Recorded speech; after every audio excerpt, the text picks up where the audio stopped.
बिस्मिल्लाहिर्रहमानिर्रहीम अस्सलाम वालेकुम। आप देख रहे हैं हालात। मैं हूं सईद चौधरी। वजारत खारजा, वजीर इतलात सब ये वजाहतें पेश कर रहे हैं कि जनाब इसराइल को तस्लीम नहीं कर रहे। वहाँ जो इसराइल में वफद किया था वो पाकिस्तानी वफद नहीं था, वो अमेरिका से लोग गए थे। और फिर जो पीटीवी का एंकर था अहमद कुरैशी, उसको जनाब हमने ऑफ एयर कर दिया है। इसके बावजूद जो इमरान खान साहब हैं वो वावेला कर रहे हैं जनाब इसराइल को तस्लीम करने जा रहे हैं। ये इसराइल को तस्लीम करने की कहानी है क्या? ये कब कब शुरू हुई माजी में? ये आज की बात नहीं है। पहले खान साहब के दौर में भी बातें होती रही हैं, इससे पिछले अदवार में भी बातें होती रही हैं।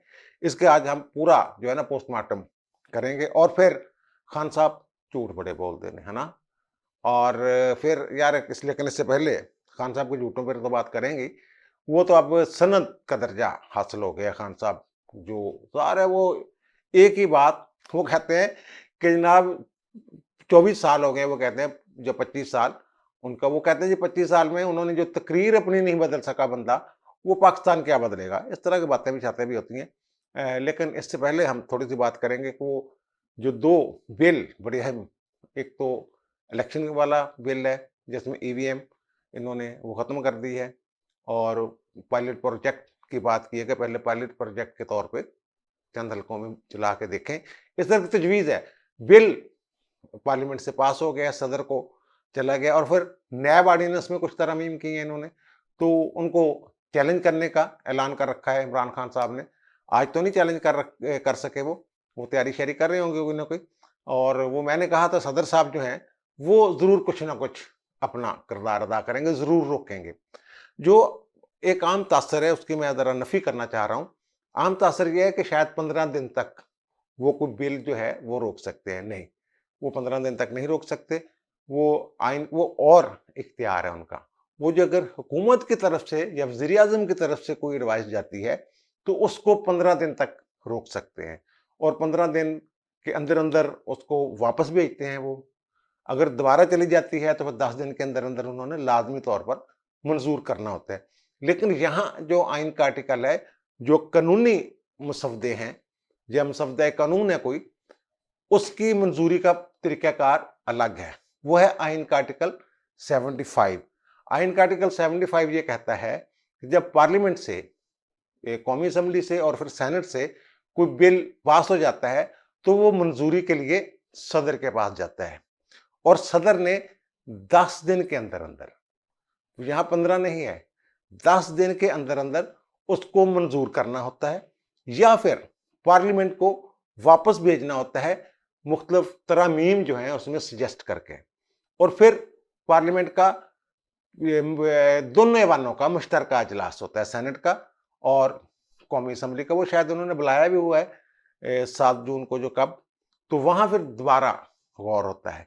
अगर वो दोबारा पास हो जाता है तरामीम के साथ, या पहले वाला ओरिजिनल जो बिल है वही दोबारा पास करके वो सदर को भेज देते हैं, तो फिर सदर के पास 10 दिन का इख्तियार होता है कि 10 दिन के अंदर अंदर उन्होंने उसको मंजूर करना होता है। और लेकिन साथ ही आइन ने ये वजाहत कर दी है कि अगर सदर दोबारा पास किया गया बिल 10 दिन के अंदर अंदर मंजूर नहीं करते, तो फिर 10 दिन बाद वो अज खुद मंजूर शुदा तस्वर किया जाएगा, यानी तस्वर किया जाएगा कि सदर ने इसको मंजूर कर लिया है। ये जो 10 दिन वाला ना, पहली दफा जो वापस करना है, ये 18वीं आईनी तरमीम से पहले ये 30 दिन था कि सदर साहब 30 दिन तक किसी बिल पर गौर कर सकते हैं, फिर उसे वापस भेज सकते हैं या मंजूर। लेकिन 18वीं तरमीम में ये 30 दिन की बजाय 10 दिन का जो है वो उनका इख्तियार कर दिया गया है कि जायजा ले लें। वो अब कर रहे हैं जनाब अपने मशीरों से, लीगल टीम से, पीटीआई वालों से ही। जो पीटीआई वालों ने कहना है, ये सदर आईनी सदर तो है नहीं कि आइन के तहत अपनी जिम्मेदारियां पूरी करें। ये इमरान खान साहब जो कहेंगे वही उन्होंने करना है और जो इतराजात वो करेंगे बिल पे, वही इतराजात आप देख लीजिएगा सुप्रीम कोर्ट में ये उठाएंगे पीटीआई वाले। और फिर ये भी अपने दलाइल में कहेंगे जनाब देखें सदर साहब ने भी एतराज कर दिया है। ये नहीं बताएंगे कि जनाब जो सदर साहब ने एतराजात किए हैं बिलों पर, वो हमने ही सदर साहब को लिख के दिए थे। और फिर बुलीगर रहमान जो गवर्नर पंजाब वाला मामला है, वो भी मेरा ख्याल है कि 31 जो मई है उसकी रात 12 बजकर 1 मिनट 5 मिनट पे वो हो जाएगा उनका नोटिफिकेशन, क्योंकि वो 15 दिन पहले वाले, वो 7 मई को गया था उनका एडवाइस, और वो 15 दिन बाद उन्होंने वापस कर दी थी, 10 दिन फिर, और 25 दिन लगने थे वो यकम को पूरे होने, यानी 31 मई की रात 12:01 पर जैसे इनको हटाने का नोटिफिकेशन कर दिया था उन्होंने उमर सरफराज चीमा को, इसी तरह वो उनके तकर्रर का नोटिफिकेशन भी जारी हो जाएगा, और इम्कान है कि वो यकम को अपने ओहदा का हल्फ उठा लेंगे। और chief justice Lahore high court ने आमतौर पर हल्फ लेना होता है। और फिर इमरान खान साहब के झूठों की बात है, वो जो वर्कर्स कन्वेंशन से खिताब करते हैं उनका जनाब कि हमारा उनके साथ, रूस के साथ 30% यानी कम कीमत पर तेल का माहदा हो गया था, वो माहदा हुआ ही नहीं। इतना बड़ा झूठ है ये। एक जाते जाते ये खत जरूर लिख गए थे कि ये इस माहदे के लिए, और यह कह रहे हैं कि उसको मुफाहमती याददाश्त पर दस्तखतों के लिए, अभी तो मुफाहमती याददाश्त पर भी दस्तखत नहीं हुए उसमें, और ये कह रहे हैं जनाब हमने माहदा कर लिया था। यानी झूठो झूठ। अवाम को पता है, मीडिया इतना एक्टिव है कि एक एक चीज निकाल के वो सामने रख देता है, और फिर वो कहते हैं जनाब आईएमएफ के कहने में, ये बड़ी दिलचस्प बात है, ये इनका पूरा बयानिया है कि जनाब मेरे खिलाफ साजिश की अमेरिका ने, और मुझे फिर उन्होंने हटवाया ओहदे से। पता नहीं क्या अमेरिका के खिलाफ ये बम चला रहे थे या क्या तीर चलाने वाले थे, वरना इनका ये बयानिया ये है। और फिर जब बिलावल भुट्टो गए हैं वहां पे, बिलावल भुट्टो के बड़े कामयाब दौरे हैं तीनों, चाइना का भी, अमेरिका का भी, और जो उन्होंने स्विट्जरलैंड का किया है। और लेकिन इस खपखपैये में उन बेचारों का जो क्रेडिट है वो मारा गया खबरों में। चाइना में शाह महमूद कुरैशी के तरले किए अवाम ने, स्टूडेंट्स ने, कि जनाब वो हमें उन्होंने कोरोना में वापस भेज दिया है, तो अब हमें वापस भिजवा दें किसी तरीके से। उन्होंने कहा नहीं जी, उनकी पॉलिसी है, वो नहीं, आप थोड़ा याददाश्त पे जोर डालें, आपको याद आ जाएगा। तो उन्होंने कहा नहीं जी नहीं, उनकी पॉलिसी है, वो मैं नहीं बात कर सकता। तो लेकिन ये गए हैं, और फिर वो कामयाब दौरा करके उन्होंने स्टूडेंट्स वाला मसला बड़ा खुश उसलूबी के साथ हल करके वो आए हैं। बहरहाल ये वही मैं जिक्र करने लगा, आईएमएफ वाला जो बात कर रहे हैं, आईएमएफ ने नहीं मानी आईएमएफ, और पेट्रोल की कीमतें इन्होंने बढ़ा दी अपनी शराइत पे कैमरे। अमेरिका ने कहा आईएमएफ को कि ये सख्ती रखनी है। और भाई वो सख्ती तो जो आपका बयानिया है वो तो ये कहते हैं कि अगर इमरान खान को तहरीक अदम एतमाद के नतीजे में घर भेज दिया गया तो फिर हम पाकिस्तान को माफ कर देंगे। आपका यह बयानिया है खान साहब का। अब अगर उन्होंने जब माफ कर दिया है पाकिस्तान को, तो फिर उन्होंने आईएमएफ पे क्यों प्रेशर डालना था? आप कह रहे हैं कि आईएमएफ के जेर असर हैं वो, तो फिर आईएमएफ को क्यों उन्होंने कहना था? फिर तो उन्होंने कहना था यार दिओ यार इन्होंने इमरान खान वाली नहुसत जी खत्म कर दी है, तो हूँ जो मुल्क समूथ चल रहा है, तो इन्होंने नवियां शराइत रखो, हल्कियां कर दो शराइत। खान साहब का बयानिया खुद ही तजादात, खान साहब को खुद ही नहीं पता चल रहा कि मैंने क्या करना है। अब कभी कोई बात कर रहे हैं, कभी कोई, कभी कान को इधर से पकड़ते हैं, कभी इधर से पकड़ते हैं, और बात वहीं जाकर रुक जाती है, खान नाकाम हो गया।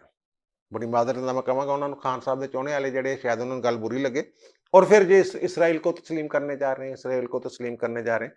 अच्छा वैसे इसराइल को तस्लीम करने वाली बातें हैं ना, ये मुशर्रफ दौर में भी उठी थी।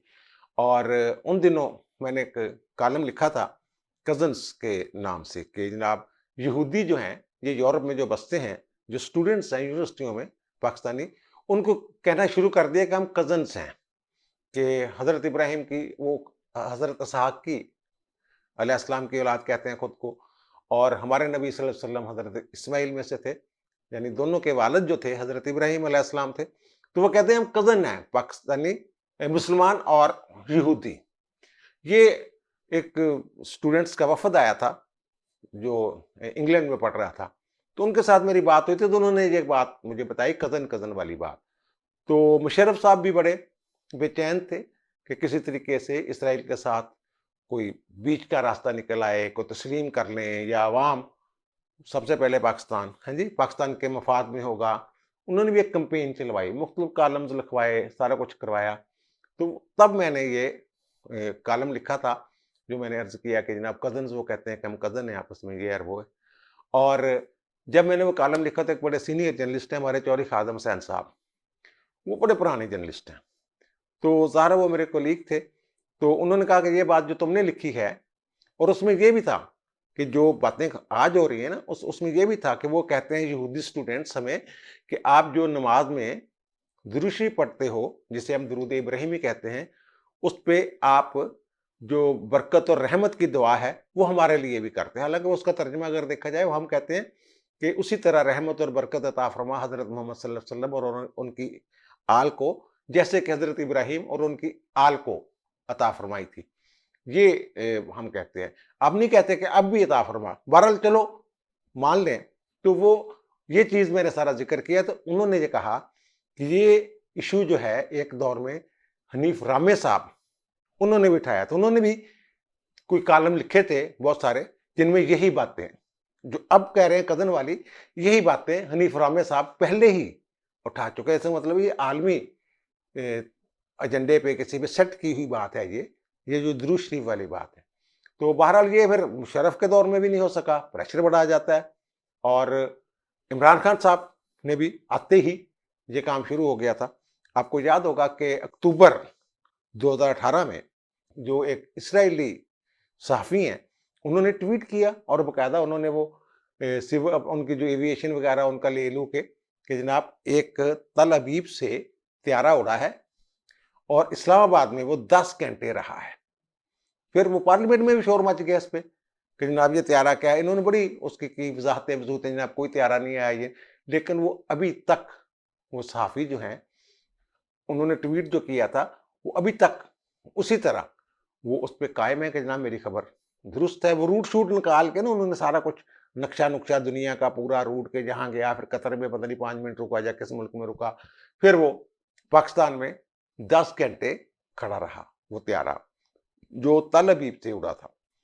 तो एक तो ये इनके दौर में हुआ, और फिर वहां एक और, जब पार्लियामेंट में इस पर बहस हो रही थी, ये शायद नवंबर की बात है 2018 की, इनकी एक खतून थी अस्मा हदीद, वो गूगल पे सर्च करेगा तो वो खबर निकल आएगी। तो उन्होंने कौमी असम्बली के फ्लोर पे खड़े होकर ये कहा कि यहूदियों के साथ हमें माहदा कर लेना चाहिए, इसी तरह का माहदा जिस तरह रसूल अकरम सल्लल्लाहु अलैहि वसल्लम ने मिसाक मदीना के नाम से यहूदियों के साथ किया था।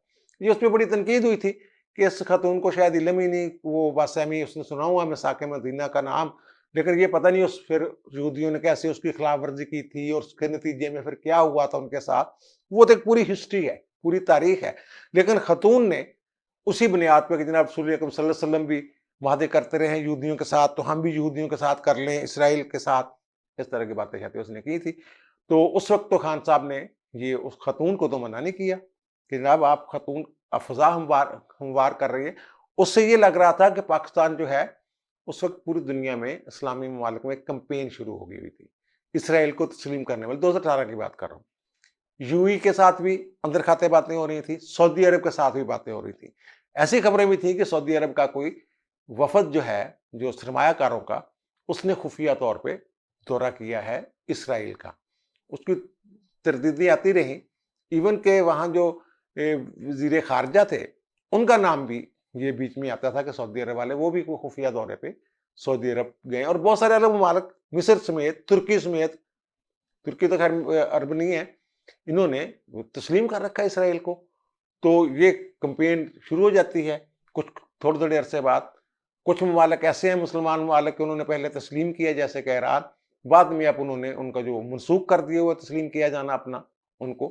तो हज़रत कायद-ए-आज़म भी कह चुके हैं कि वो दुनिया में एक कह लें कि नाजायज़ बच्चा है इसराइल जो है, हम इसको तस्लीम नहीं करेंगे।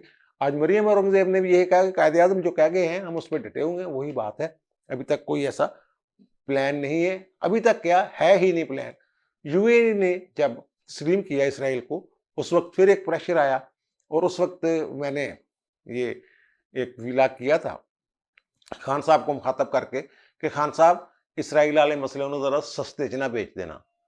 वो अगर वो जो इशू है फ़लस्तीन और इसराइल 2 रियासतें बन जाएँ, और बैतुल मुक़द्दस जो है वो सारे मज़ाहब जो हैं वहाँ अपनी इबादत कर सकें, आ सकें, जा सकें, क्योंकि उनको तो सब मुक़द्दस समझते हैं।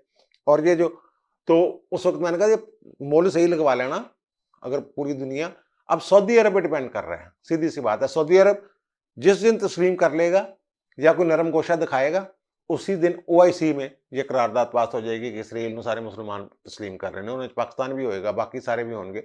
वो अवाम के प्रेशर से डरते हैं, सऊदी अरब वाले भी, पाकिस्तान वाले भी।